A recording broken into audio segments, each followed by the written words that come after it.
다툼이 있으면 자랑하지 말라. 진리를 거슬러 거짓말하지 말라.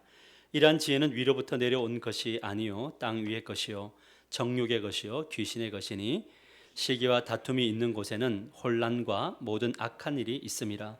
오직 위로부터 난 지혜는 첫째 성결하고 다음에 화평하고 관용하고 양순하며 긍휼과 선한 열매가 가득하고 편견과 거짓이 없나니 화평하게 하는 자들은 화평으로 심어 의의 열매를 거두느니라. 아멘. 우리 서로 옆 사람과 인사합시다. 당신을 축복합니다. 서로 인사하겠습니다. 휴가 기간이라서 많은 분들이 또 휴가를 떠났는데 오고 가는 교통편이 또 은혜 가운데 잘 보호될 수 있도록 우리 축복하고 우리 기도해 주시기를 바랍니다. 오늘은 먼저 골로새서 1장 16절과 17절 말씀을 우리 같이 한번 읽어보도록 하겠습니다. 세번역 성경으로 같이 읽겠습니다. 시작. 그분에 의해서 모든 것이 창조되었습니다. 하늘과 땅에 있는 것들과 보이는 것과 보이지 않는 것들과 천사들과 영적 존재들과 만물이 다 그분에 의해서 창조되었고 그분을 위하여 창조되었습니다. 자, 성경 구절 그대로 그대로 두시면 좋을 것 같습니다. 이 성경 구절이 우리들에게 말씀하고 있는 것이 무엇입니까? 그것은 이 세상의 모든 것들이 그분, 즉 하나님에 의해서 창조되었다 이렇게 말하고 있습니다. 하나님이 창조하신 것 중에는 보이는 것이 있고 또 보이지 않는 것이 있다라고 말하고 있습니다. 보이는 것은 이 땅에 지금 우리의 시선으로 보이는 모든 것들입니다. 하나님께서 이제 1창조하시고 또 2창조를 하시고 우리 2창조로 창조된 우리들에게 또 하나님은 또 제3의 창조를 하시는데 또 아기를 주신다든지 또 우리의 삶의 모든 것들, 이 모든 것들이 하나님의 허용 속에서 이루어지는 다 창조되어진 것인 거죠. 그러나 보이지 않는 것들이 있다고 우리가 말했습니다. 이 보이지 않는 것은 뭐냐면 in heaven이라고 돼서 하늘 안에 있는 것, 즉 하나님 나라에 속해 있는 영적인 세계들을 이야기하고 있습니다. 그 중에 하나가 바로 뭐냐면 천사들입니다. 오늘은 천사들에 대해서 좀 이야기하려고 합니다. 하나님께서 이 천사들을 인간보다 먼저 창조하셨습니다. 그렇다면 하나님이 이 보이는 것들과 보이지 않는 것들을 창조하신 이유가 무엇일까? 골로새서 1장 16절 하반절에 이렇게 말하고 있습니다. 같이 한번 읽어봅시다. 시작. 그분을 위하여 창조되었습니다 라는 거죠. 이 땅에 있는 모든 것들은 하나님을 위하여 창조된 거죠. 그래서 우리 이 모든 것들이 우리의 삶의 모든 것들은 누구를 위한 존재하냐면 하나님을 위해서 존재한다라는 겁니다. 그러니까 여기에 이제 우리의 질문은 무엇이냐면 도대체 하나님이 우리를 창조하신 목적이 무엇이냐라는 거죠. 왜 창조했느냐? 이 땅의 모든 것들을 왜 창조하셨느냐라는 겁니다. 그것에 대해서 시편 148편 2절에서 5절에 이렇게 말하고 있습니다. 잘 보세요. 그 모든 천사여 뭐하고? 찬양하며 모든 군대여 그를 뭐하는 거죠? 찬양할지어다. 해와 달아 그를 찬양하며 밝은 별들아 다 그를 찬양할지어다. 4절 하늘의 하늘도 그를 찬양하며 하늘 위에 물들도 이 궁창을 말합니다. 그를 찬양할지어다. 그것들이 여호와의 이름을 찬양하면 그가 명령하심으로 지음을 받았음이라 이렇게 말하고 있습니다. 우리의 삶에 일어나는 존재하는 모든 것들, 이 땅에 보이는 것들, 보이지 않는 것들의 존재 목적이 뭐냐라는 것은 하나님을 찬양하는 거죠. 우리가 지금 밥을 먹는 이유도 무엇이냐? 하나님을 찬양하는 거죠. 우리가 무엇인가를 개발하고 연구해서 만들어내는 것도 무엇이냐? 찬양하는 겁니다. 여러분 오늘 휴가를 떠난 이들이 왜 떠났습니까? 누구를 하기 위해서? 하나님을 찬양하기 위해서. 여러분 만일에 우리의 여행이 나의 이 여행을 하나님을 찬양하기 위한 여행이면요 돌아올 때 피곤하지 않습니다. 그런데 나의 쾌락과 나의 유익과 나의 쉼만을 위해서 간다면 그 여행은 돌아올 때 참 피곤할 겁니다. 우리가 무엇을 먹든지 마시든지 어떤 행위를 하든지 그 모든 것들은 찬양을 하기 위한 겁니다. 왜 운전을 하느냐? 하나님을 찬양하는 것에 있습니다. 그래서 이 땅의 모든 것들은 다 하나님께 포커스가 맞추어져 있다는 거죠. 그런데 이들의 이 중요한 원칙을 깨뜨리는 존재가 보이지 않는 세계에서 먼저 벌어졌습니다. 그것은 바로 천사들 중에 일어났는데 이 천사들에 대해서 유다서 1장 6절은 이렇게 말하고 있습니다. 같이 읽읍시다. 시작. 또 자기 주의를 지키지 아니하고 자기 처소를 떠난 천사들을 이렇게 이야기합니다. 천사들이 자기 지위를 본분을 지키지 아니하고 자기가 머물러야 될 곳을 떠났다 이렇게 말하고 있습니다. 여러분 이 가톨릭에는 우리 이 정경 이외에 외경이라고 하는 것들이 있는데 거기 에녹서라는 것이 있습니다. 이 에녹서에 보면은 천사들이 계급이 천사들 그룹이 있는데 그 그룹의 계급들이 다 있다는 거죠. 근데 계급이 1계급부터 9계급까지 있습니다. 이건 우리 이야기가 아니고 가톨릭의 이야기입니다. 천사들 중에도 1계급, 2계급, 3계급, 9계급까지 있는데 1계급에 속한 천사들의 이름이 이제 나열이 됩니다. 그곳에 우리가 잘 알고 있는 가브리엘 같은 천사들, 그리고 루시퍼라는 이런 천사들은 다 1그룹 천사들이고 그 밑에 이제 부하들이 있는 거죠. 그런데 이들 중에 루시퍼라고 하는 천사가 이것을 이 하나님을 찬양하는 그 모든 것들을 던지고 자기 위치와 처소로부터 벗어났다 이렇게 이야기하고 있습니다. 이들에 대해서 베드로는 어떻게 이야기하고 있냐면 베드로서 2장 4절에 이렇게 말하고 있습니다. 하나님이 범죄한 천사들을 이렇게 이야기합니다. 천사 그룹들이 있는데 그 그룹들 중에 어떤 그룹이 범죄했다. 범죄가 뭐냐? 하나님을 찬송하지 않고 떠났다라는 것을 말하고 있는 거죠. 그래서 이 1계급에 속해 있는 루시퍼와 그 밑에 속해 있는 천사들이 함께 반역을 일으켜 하나님의 세계를 떠나 있었다 이렇게 말하고 있는 겁니다. 그렇다면 타락한 천사들이 자신의 지위를 버린 이유가 무엇이냐? 그것은 바로 뭐냐면 하나님에 대하여 시기하고 질투했기 때문이다.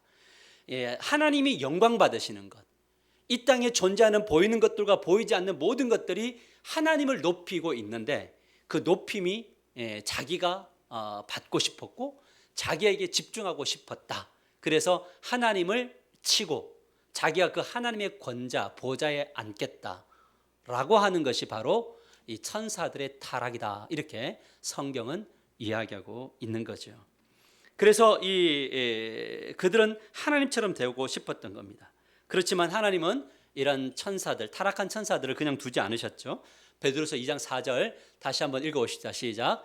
하나님이 범죄한 천사들을 용서하지 아니하시고 지옥에 던져 어두운 구덩이에 두어 심판 때까지 지키게 하셨으며, 이 사단, 이 타락한 천사들의 끝이 어디냐면 지옥에 던져 놓는 겁니다. 결국 지옥에 가도록 놓는 거죠.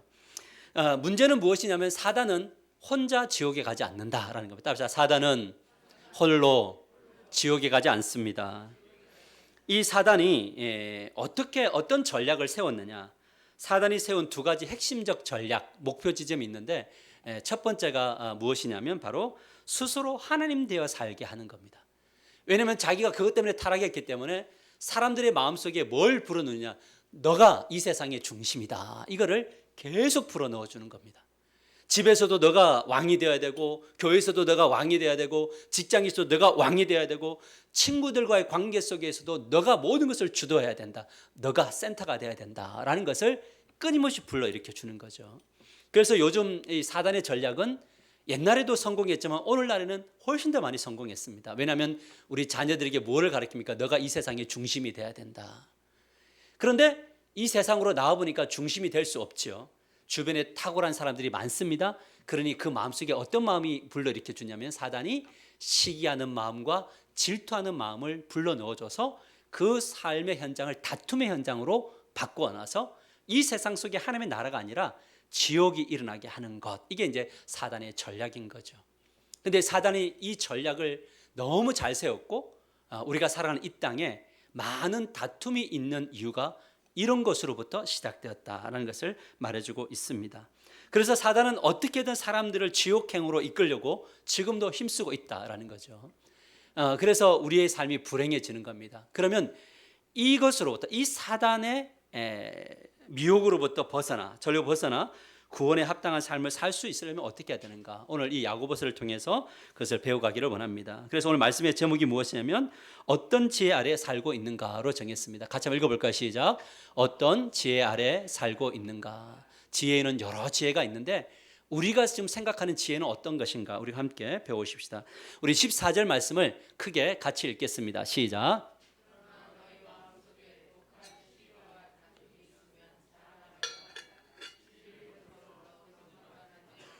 이 그대로 좀 나눠보세요.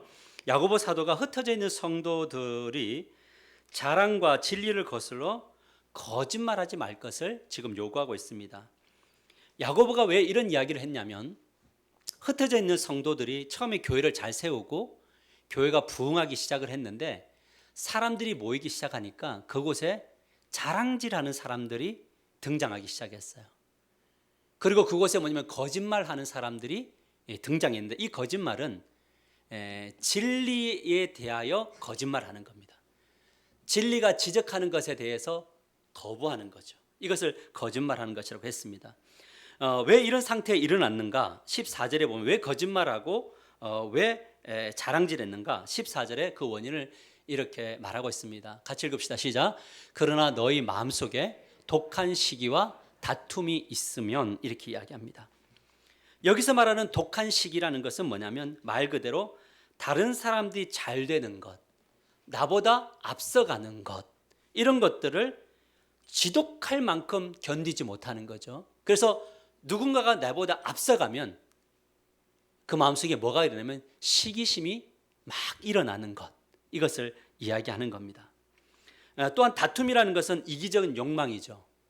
왜냐하면 나보다 더 앞서가면 안 되는데 앞서가니 이 욕망을 견딜 수 없어서 결국 무엇을 하게 되냐면 다투게 된다라는 거죠. 성도들의 공동체 안에서 다투는 이유가 무엇이냐? 그것은 시기심 때문이다라는 거예요. 그러니까 우리가 직장생활 하다 보면 다툴 때 보면 시기심 때문에 다투는 일들이 되게 많이 있고 우리가 친구들과의 관계들 속에서도 다투는 일들을 보면 뭐냐면 이 시기하는 마음들이 일어나기 시작할 때 다툼이 일어나게 된다는 거죠. 그래서 이 사단은 우리의 마음속에 항상 어떤 마음이 시기심이라는 것들을 심어주어서 가정도 깨뜨리고 공동체도 깨뜨리고 세상도 다툼으로 만들게 된다라는 겁니다. 여러분 시기하는 마음이 생기면요 어떻게 되냐면 말을 하게 돼 있나요? 지난주하고 연결되어진 겁니다. 시기하면은 그 시기심을 일으킨 사람을 뒤에서 계속 공격해야 되나요? 그러면 이 이야기가 들리게 되면 그 이야기를 들었던 사람들 안에도 분노가 일어나고 그 안에서 다툼이라는 것이 일어나게 된다라는 거죠. 예전에 제가 섬겼던 교회에는 이 당회원들이 끊임없이 싸워요. 근데 언제 싸우냐면 같이 모였을 때는 체면이 있으니까 싸우지 않습니다. 근데 당회가 끝나고 나서 뒤에서 보면은 굉장한 비난과 인격 모독과 이런 무시하는 이야기들이 계속 오고 갑니다. 어지러울 정도로 오고 갑니다. 이유가 무엇일까? 그것은 바로 뭐냐면 이 당회 안에서 내가 주도권을 가져야 되는데 이 주도권을 못 가지니까 다른 사람이 혹시 이 주도권을 가질까 봐 특별히 이제 어떤 사람이 다투게 되냐면 경쟁 구도에 있는 사람들이 둘이 딱 서 있으면 그때 다툼이라는 것이 일어나더라고요. 그 중심에 뭐가 있어요? 시기심이라는 것이 있다라는 것을 보는데 그러면 이런 전통이 최근의 일만 일어난 것이 아니고 그 전통이 굉장히 오래되었다라는 거죠. 창세기 4장으로 가보면 가인과 아벨이 있는데 이 가인과 아벨이 하나님 앞에 제사를 드렸을 때 하나님이 가인과 아벨의 제사는 받지 않고 가인과 제물은 받지 않고 아벨과 제물은 받으시죠. 그러니까 이때 가인이 어떤 마음이 드냐면 시기심이 일어나는 거죠. 아니 저 동생이 나보다 훨씬 더 하나님 앞에 인정을 받는다는 거야? 이거 도무지 못 참는 겁니다. 그러니까 이 시기심이 그 안에서 일어나서 결국 누구죠? 동생 아벨을 죽이게 되었다. 여러분 이 모든 것들이 바로 불행이 어디로부터 오느냐? 시기심으로부터 불행이 오게 되어진다라는 것을 이 역사가 말해주고 있습니다. 가인 안에는 나보다 누군가가 앞서는 것을 도무지 못 참는 겁니다. 그래서 하나님이 이 죄를 지은 가인에게 뭐라고 하냐면 죄가 너의 앞에 엎드려져 있다라는 거예요. 엎어져 있어서 너 앞에 틈만 열어주면 이 죄가 그 틈으로 들어와서 너를 지배할 건데, 그 죄가 엎드려져 있는 것 중에 하나가 바로 뭐냐면 이 시기심과 질투라고 하는 이 것들이 앞에 탁 엎드려서 언어로 들어온다. 이거를 잘 다스려야 된다라는 거죠. 따라서 시기심과 질투는 다스리는 것입니다. 이건 다스려 가야 돼요. 여러분, 그렇다면 이 시기심과 질투가 어디로부터 왔느냐라는 거예요. 오늘 본문 15절 말씀을 우리 같이 한번 읽어봅시다. 시작. 이러한 지혜는 위로부터 내려온 것이 아니요 땅 위의 것이요 정욕이요 귀신의 것이니. 여러분 보십시오. 이 구절을 보면 뭐라고 이야기하냐면, 이러한 지혜는, 다시 말하면 시기심과 질투, 거짓말하는 것, 이런 것들은 위로부터 오는 것이 아니고 땅에서 오는 것이고 정욕이고, 뭐라고 이야기하고 있어요? 귀신의 것이다. 다른 성경 뭐냐면 마귀의 것이다. 이렇게 말하고 있습니다. 다시 말하면 시기심과 다툼이 있는 그것은 누가 주는 거냐면 사단이 우리들에게 주는 것이다. 이것을 우리가 기억해야 됩니다. 그래서 우리의 마음속에 막 시기심이 일어나고 싸우고 싶고 다툼이 일어나고 싶고 이런 마음들이 일어나면 그때 여러분이 인지해야 됩니다. 아, 지금 누가 역사하고 있다? 예, 사단이 역사하고 있다. 이것을 우리가 늘 묵상해야지 사람을 잡는 것은 안 된다라는 것을 말해주고 있습니다. 여러분, 오늘 우리가 잘 알고 있는 사무엘상 18장 7절에 10절을 보면요, 똑같은 이야기가 나옵니다. 우리 계속 우리가 살펴봤던 이야기인데, 여인들이 뛰놀며 노래하여 이르되 사울이 죽인 자는 천천히요 다윗은 만만이로다 한지라. 사울이 그 말에 불쾌하여, 자, 감정이 상했죠. 왜 감정이 상했습니까? 자기보다 더 탁월하면 안 되는 사람이 사람들에게 인정받으니까, 높임을 받으니까 불쾌한 거죠. 심히 노하여 이르되 다윗에게 만만을 돌리고 내게는 천천만 돌리니 그가 더 얻을 것이 나라 말고 무엇이냐 하고, 그날 후로 사울이 다윗을 주목하였더라. 자, 그다음 구절이 중요합니다. 뭐라고 이야기하고 있습니까? 그 이튿날 하나님께서 부리시는 악령이 누구에게 들어갔어요? 사울에게 힘있게 내림에, 이렇게 이야기해요. 시기하는 마음, 다투려고 하는 그 현장을 사단이 계속적으로 미혹해서 우리들에게 주다가 기회가 되어지면 악한 영이 힘있게 들어가서 그 사람을 이끌어가고 그 사람을 붙든다라는 것이 성경의 이야기입니다. 시기심과 다툼의 중심에 누가 있습니까? 하나님이 부리시는 악한 영이 있다라는 사실을 우리가 잊지 않게 되기를 축복합니다. 그래서 이 사실을 알았던 사울은 에베소서 4장 26절에서 27절에 이렇게 말하고 있습니다. 같이 읽읍시다. 시작. 분을 내어도 죄를 짓지 말고 해가 지도록 분을 품지 말고 마귀에게 뭘 두지 말고 틈을 두지 말라는 거예요. 여러분, 분이라는 감정은, 화내는 감정은 자연스러운 겁니다.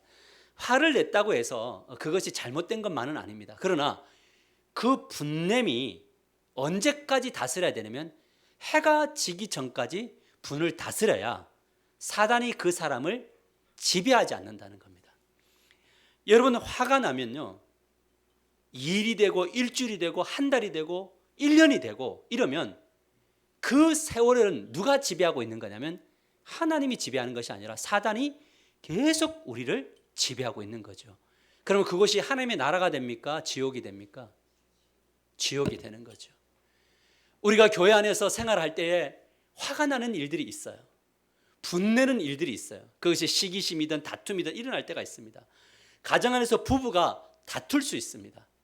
그런데 그때 우리가 해야 될 것은 무엇이냐면 사단이 틈못하게 하는 건데, 그것은 뭐냐면 해가 지기 전까지 그 감정을 다스릴 때 하나님의 나라가 여러분의 가정과 교회 안에 일어나게 될 줄 믿으시길 바랍니다.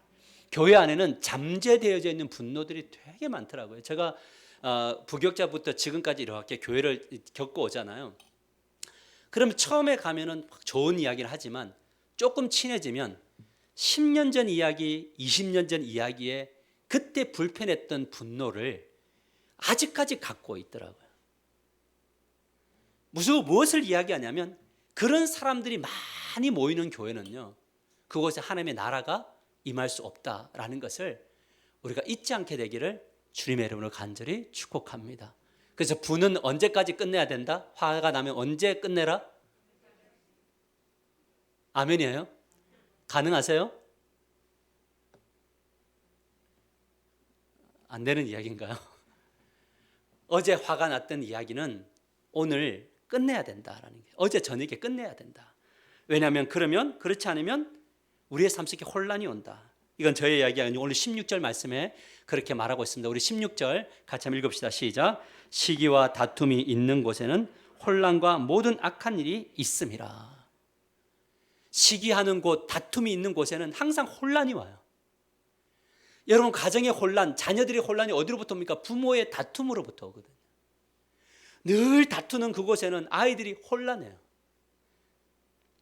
제가 이렇게 어떤 프로그램을 보니까 그렇더라고요.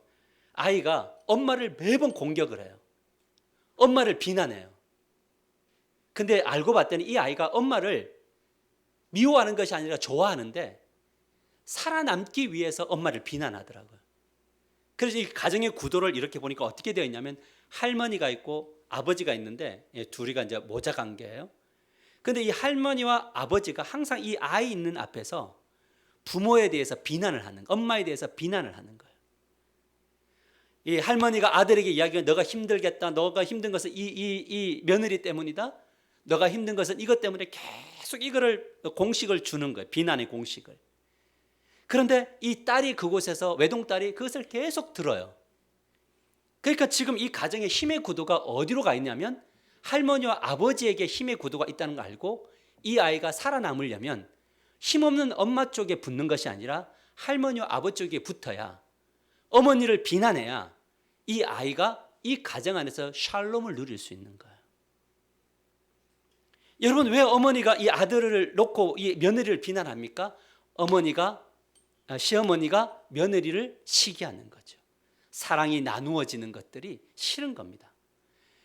이런 어떤 구도 속에서 무엇이 오냐면 아이들은 정서적으로 생각적으로 혼란이 올 수밖에 없다라는 거죠. 교회 안에서 어른들이 늘 싸우는 공동체가 되어진다면, 늘 만날 때마다 시기하는 일들, 다투는 일들이 보여진다면 우리 청년들이 볼 때에 어떤 일들이 이루어지게 되냐면 우리 청년들은 교회라는 곳은 다투는 곳이구나. 근데 자꾸 목사님이 설교하기를 화평을 이야기하고 샬롬을 이야기하는데 도대체 뭘지? 라고 하는 혼란이 오게 되는 거죠. 그래서 교회 이러면 어떤 생각이 드냐면 결정적인 순간에 싸우는 곳, 갈라지는 곳, 이런 의식이 생기니까 결혼과 동시에 교회를 떠나는 우리 자녀들 세대들이 일어나게 되어진다라는 것. 여러분, 이것은 정말 우리 교회가 어떤 모습, 누구의 지배 아래에 있느냐, 가정이 누구의 지배 아래에 있느냐는 정말 중요한 내용이다라는 것을 보여주는 대목입니다. 그렇다면 이 시기심과 다툼으로부터 어떻게 벗어날 수 있느냐? 오늘 본문은 17절에 이렇게 말하고 있습니다. 같이 읽읍시다. 시작. 오직 위로부터 난 지혜는, 이렇게 이야기해요. 야고보 사도는 시기와 다툼으로부터 벗어날 수 있으려면 위로부터 오는, from heaven, 천국으로부터 오는 지혜가, 하나님으로부터 오는 지혜가 필요하다라는 거죠. 여러분, 하늘로부터 오는 지혜라는 것은 무엇이냐면 하나님의 통치를 받을 때, 그 주권과 말씀으로부터 통치를 받을 때 우리의 삶 속에 성경적 지혜가 오게 된다는 거죠. 자, 부부가 다퉜습니다. 지금 자녀들이 혼란한데 우리 이 부부가 다툰데 두 사람이 같이 하루를 살다가 저녁쯤 되었을 때에 나의 삶을 복귀해 봤더니 그때 말씀이 끼어들어 탁 들어오는 게 뭐냐면 분을 품어도 해가 지기 전에 해결해야 된다라는 말씀이 들어와서 하나님이 이런 삶을 실현해라고 할 때 그 삶을 실현하면 그곳이, 혼란한 곳이 샬롬이 다시 찾아오는 놀라운 역사가 일어나게 될 줄 믿으시길 바랍니다. 교회가 다툼이 막 일어나고 당이 지어지고 막 다투다가도 그 가운데 하나님의 통치를 받는 사람들이 이거는 안 된다, 이거는 사단의 이게 놀아나는 것이다 라는 의식을 가졌던 사람들이 딱 들어오게 되면요, 그곳에 다시 평강과 화평이 임하게 될 줄 믿으시길 바랍니다. 하나님의 나라는 주권의 나라이고 그 주권 속에서 관계가 맺어지는 거예요. 여러분, 제가 오늘 이 하나님 나라로부터 오는 지혜는 어떤 것들인가? 오늘 보면 17절이 우리들에게 말하고 있는데 17절에 이렇게 말하고 있습니다. 한번 보세요. 같이 읽을까요? 시작. 오직 위로부터 난 지혜는 첫째 성결하고 다음에 화평하고 관용하고 양순하며 긍휼과 선한 열매가 가득하고 편견과 거짓이 없나니. 하나님의 통치를 받으며 주권에 순종하게 될 때 제일 먼저 오는 것, 그 무엇보다 첫째, 그 무엇보다 우선적으로 다가오는 순서가 뭐냐면 성결이라고 하는 것들이 우리에게 딱 임하게 되어져 있어요. 이 성결이라는 것이 어떤 거냐면 순전함이에요. 순전함이라는 건 뭐냐면 순수하게 바라봄이거든요. 여러분, 하나님께서 하나님의 통치를 받을 때 우리 마음속에 무엇이 사라지면 시기심과 이기적인 욕망이 사라지게 되어 있어요. 그러니까 하나님을 만난 사람들은 사람을 대할 때 계산하지 않아요. 계산하지 않습니다. 저 사람을 내가 요만큼 해주면 요만큼을 받아내야지, 이런 거 하지 않아요. 내가 당신을 어떻게 섬겼는데 이렇게 하느냐, 이게 사라져요. 왜냐하면 순전함으로 다가서니까. 이걸 누구로부터 배운다고요? 하나님의 속성이에요. 하나님으로부터 배워요. 여러분, 하나님이 여러분을 구원하실 때 순전함으로 구원하셨나요? 여러분에게 어떤 조건, 내가 예수 그리스도를 내어놓을 테니 내가 이렇게 하면 해주겠다, 이런 거 있으셨나요? 성경은 분명히 이야기합니다. 너희들이 죄인 되었을 때에 내가 아무런 행위나 공로를 보지 않고 너희를 택하여 구원했다라는 거예요. 여러분이 잘나서 구원받은 게 아니고요, 못났는데 주님이 그 순전함으로 그냥 구원해 주신 거예요. 아멘이에요. 이 하나님을 만날 때 우리가 겸손한 뭘 배우냐면 순전함, 지혜를 배우게 되는 거예요. 하나님이 나를 있는 모습 그대로 사랑하셨다, 내가 구원받았다. 이 하나님을 만나니 그 다음부터 뭐가 되냐면 사람을 바라볼 때도 순전함으로 대하게 되는 거죠. 그러니까 그 다음에 것들이 따라와요. 열매들이 따라오는데 그게 바로 뭐냐면 평화, 화평이 우리들 가운데 임하게 되죠. 여러분, 우리가 제일 듣기 싫은 게 무슨 말입니까? 내가 당신에게 이런 걸 했는데 왜 안 해줍니까? 이거 화평이 이루어지나요, 그 현장에? 그죠? 안 이루어지죠. 우리의 삶 속에 화평이 깨지는 것은 뭐냐면 순전함을 배우지 않으면 화평이 깨어져요. 예를 들어서 제가 어떤 한 집사님의 어려움을 놓고 정말 기도를 많이 해드리고 막 안수기도 하고 찾아가고 기도해서 해서 문제가 해결되었어요. 그리고 잘 축복을 받았어요. 그러면 뭘 해야 됩니까? 그분이 저에게 뭘 해야 되죠? 아무것도 안 해도 돼요. 뭘 하면 되냐면 하나님 잘 믿으시면 돼요. 그런데 제가 그거를 내가 어떤 행위를 하고 순전함으로 다가서지 않으면요, 그 사람이 미워져요. 어떻게 저럴 수 있지? 내가 저 사람을 위해서 무엇을 했는데 어떻게 저럴 수 있지? 내가 목사님을 위해서 헌신했는데 목사님이 나에게 어떻게 저럴 수 있지가 들어올 수 있어요. 여기에 무엇이 결여되어 있느냐? 순전함이 결여되어져 있으면 그 순전함의 결과들을 얻으려고 해요. 그러면 뭐가 하면 샬롬이 깨져요. 내가 너를 위해서 평생 어떻게 살았는데 여기에 샬롬이 깨지는 거예요. 그래서 우리의 삶 속에 일어나는 것들은 순전함을 배우면 온전히 대가를 기대하지 않는다. 그게 화평이 오더라는 거예요. 이것을 잘 보여주는 인물이 구약에 누가 있냐면 요나단이라고 하는 다윗의 친구가 있어요. 이 친구는 다윗을 끝까지 도왔어요. 근데 이 친구가 다윗을 도울 때 내가 너를 도와줄 테니 내가 왕위로 올라가는 것을 뭐 해달라고 하는 거예요? 너가 지지해줘야, 이거 하지 않았어요. 그냥 너가 왕 되어도 괜찮아 라고 하는 순전함으로 다가섰다는 거죠. 근데 이 이야기가 신약에도 나오는데 어떤 사람이 있냐면 바로 바나바와 같은 사람이에요. 바나바가 사울이 엉망이 되어 있을 때 사울을 찾아가서 친구가 되어주고 브릿지가 되어주고 페이스메이커가 되어주어서 사울이 바울 될 수 있도록 해줬던 결정적인 사람이 누구냐?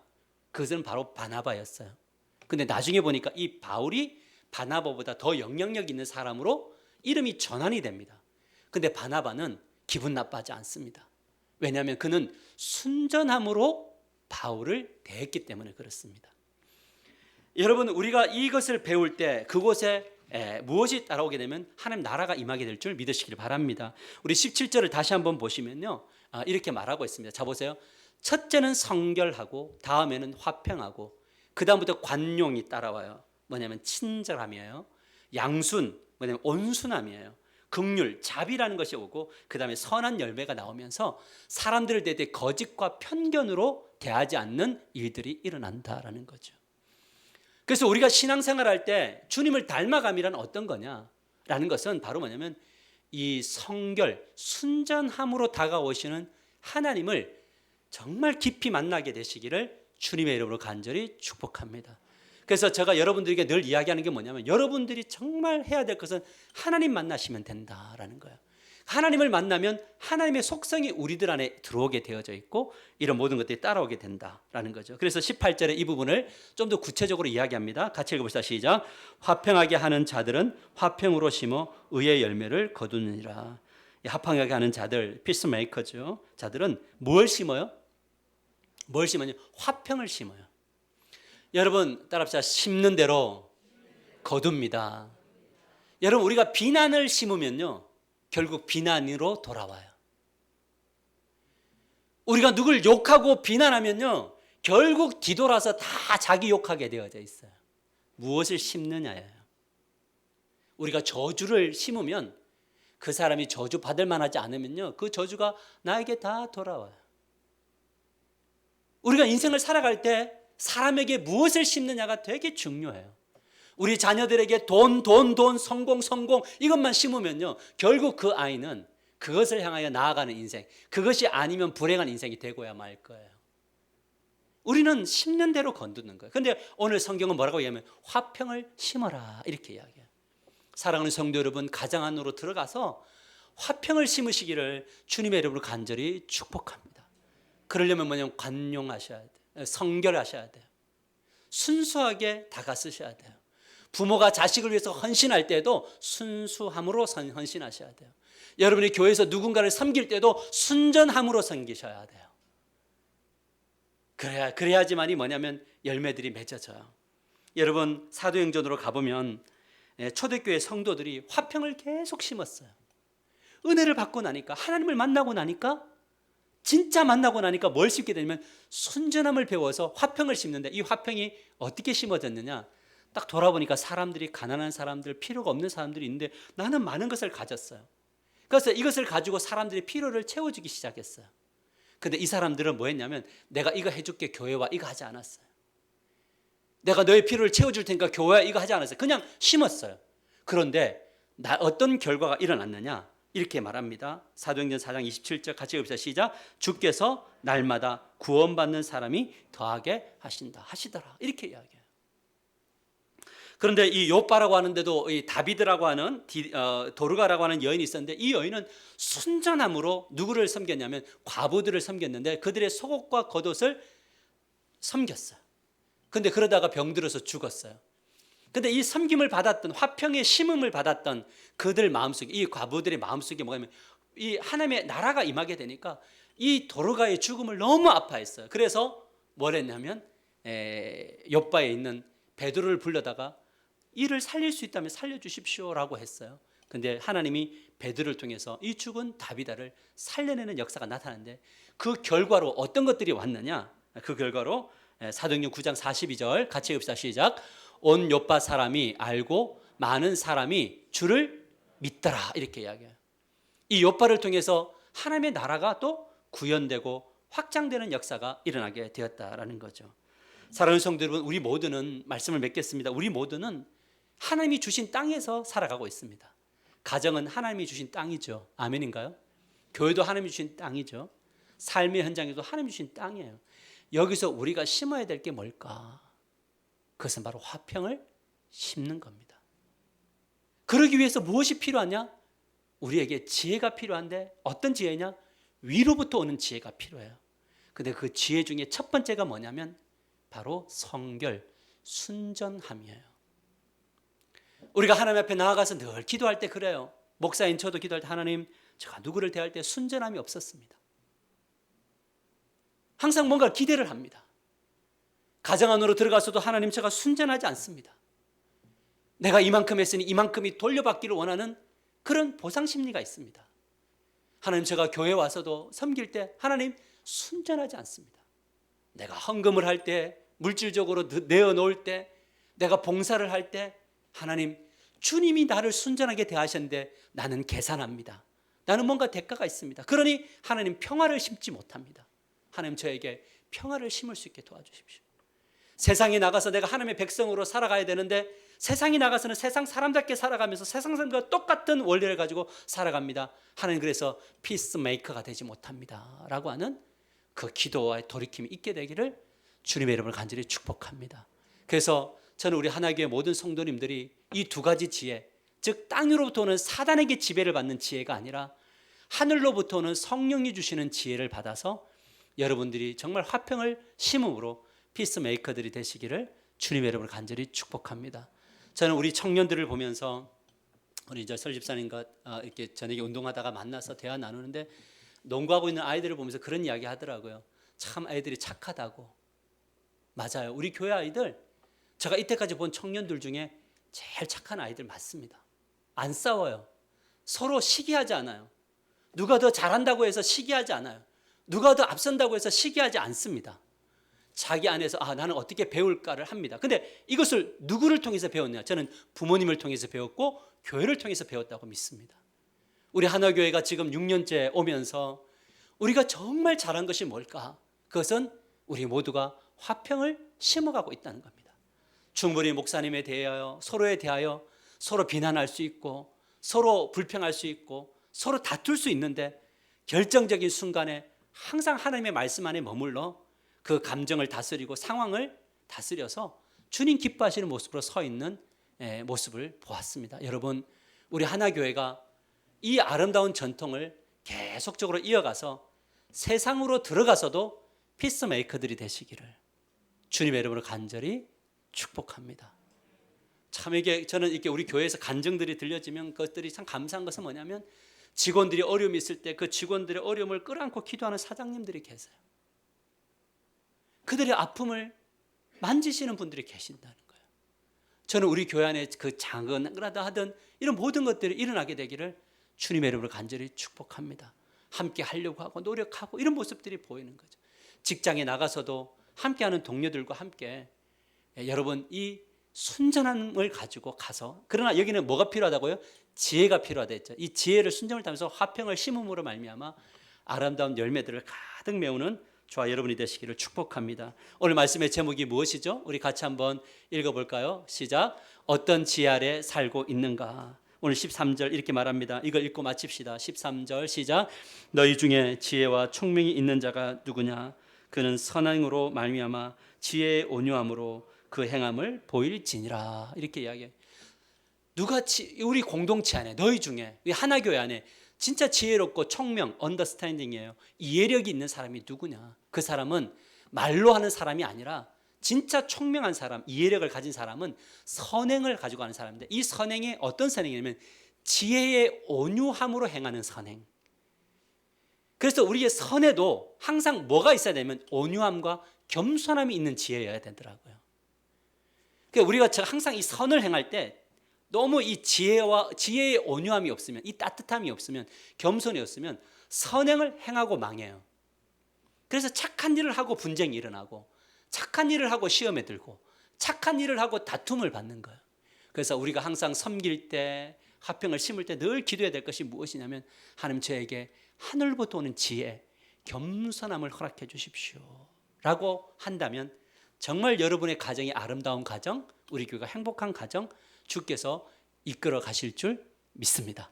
우리 다 같이 소리 내어서 한번 기도하십시다. 기도할 때에 나는 도대체 어떤 지혜를 가지고 살아가고 있는가? 우리의 가정을 이렇게 돌아보면 정말 겸손한 그 삶이 있는가?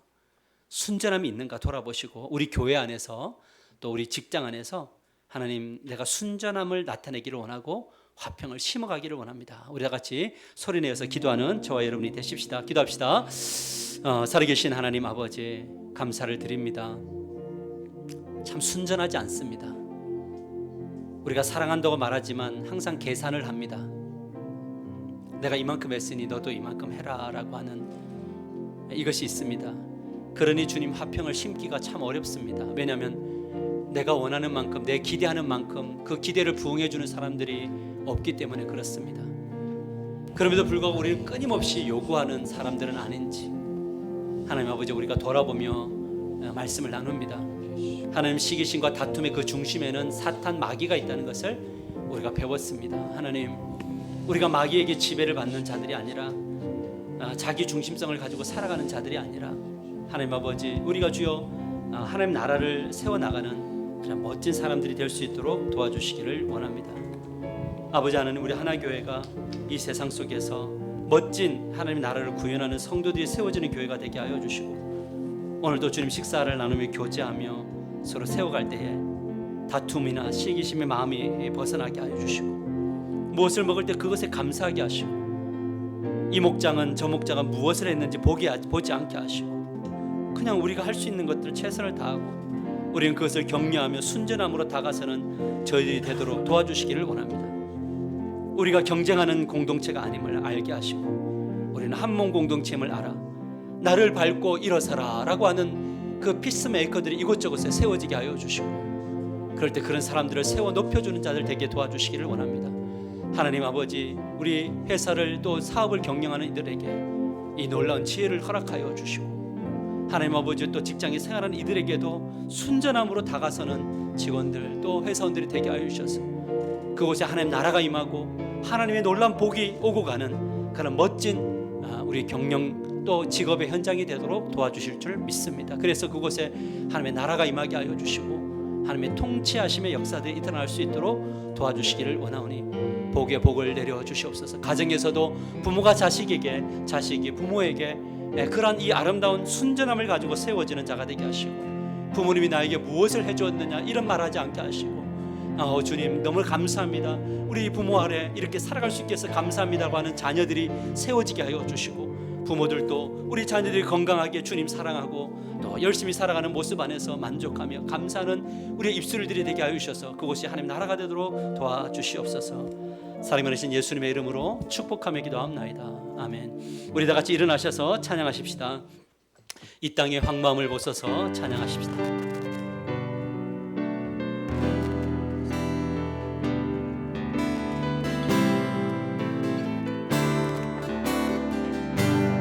이 땅의 황마음을, 이 땅의 황무함을 보소서. 하늘의 하나님, 긍휼을 베푸시는 주여, 우리의 죄악 용서하소서. 이 땅 고쳐 주소서. 이제 우리 모두 하나 되어 이 땅에 무너진 기초를 다시 쌓을 때 우리의 우상들을 태우신 성령의 부임을, 우리 손을 들어 찬양합시다. 부흥의 불길, 아멘. 부흥의 불길 타오르게 하소서. 진리의 말씀 이 땅 새롭게 하소서. 은혜의 강물 흐르게 하소서. 흐르게 하소서. 성령의 바람 이제 불어와. 주의 영광 가득한 새날 주소. 주님 나라 이 땅에, 주님 나라 이 땅에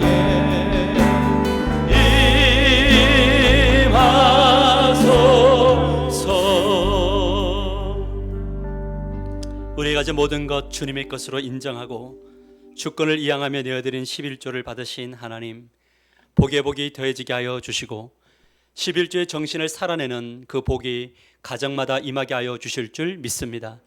우리 교회가 이 아름다운 전통과 또 진리의 순종함이 있게 하시니 감사하고, 더 많이 할 수 없어 아파하는 교회가 되도록 도와주시기를 원하고, 이 땅이 외롭고